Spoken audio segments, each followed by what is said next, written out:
Ma parem ei tee tühjast tüli. Ma pigem ei sekku, ma palju ei pinguta. Minu pärast nüüd keegi ei hakka kannatama. Jätan mõtlemata, tegemata, unistamata, korraldamata. See ju ainult minu elu, mis ma siin ikka nii väga. Varsti niikuinii suren ära.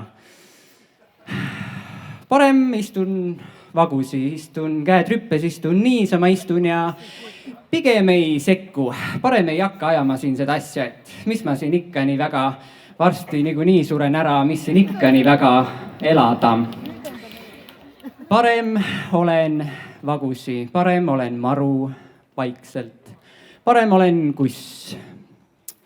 Parem olen teistest olen ka parem, sest mina ei tee tühjast tüli, aga teised ainult tülitsevad ja päris tühja koha pealt, et mis maa kellele kuulub ja kas maksab elu väljasuremist planeedil natuke takistada, et kas tasub ära, et kas maksab armastada inimest, paitada kassi, jalutada koera, toita hamstrit, et kas keegi maksab mulle ka selle eest, et kui ma tasuta pean tegema, et siis ma parem ei hakka, siis ma pigem ei tekita tühjast tüli, et pigem ei tee tühjast tüli.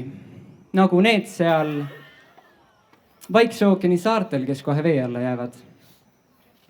Nagu need seal Surnumere ääres, kellel on sõda ja värgid nagu mingi kogu aeg. Nagu need seal Mägi-Karabahhis, Kashmiris, Ida-Ukrainas,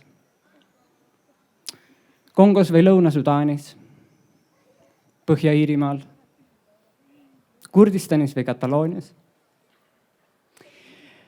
Nagu need seal koduseinte vahel pühade ajal. Nagu need seal turvakodude voodites murtud käeluuga. Nagu need seal varjupaikades kakutud karvadega ja persehaavlid täis. Nagu need seal Kabulis, kes ei käi koolis.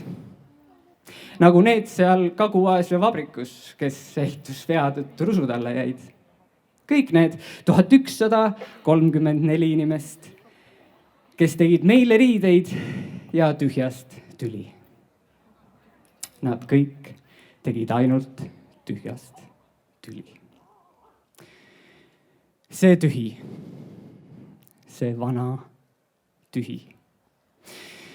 Kuradi palju tüli on temast, sest tühjast võiks pigem vagusi olla. Jumala eest võiks olla maru vaikselt ja istuda käed rüppes. Võiks, aga ei saa istuda käed rüppes, sest see tühi teeb ilgelt palju lärmi.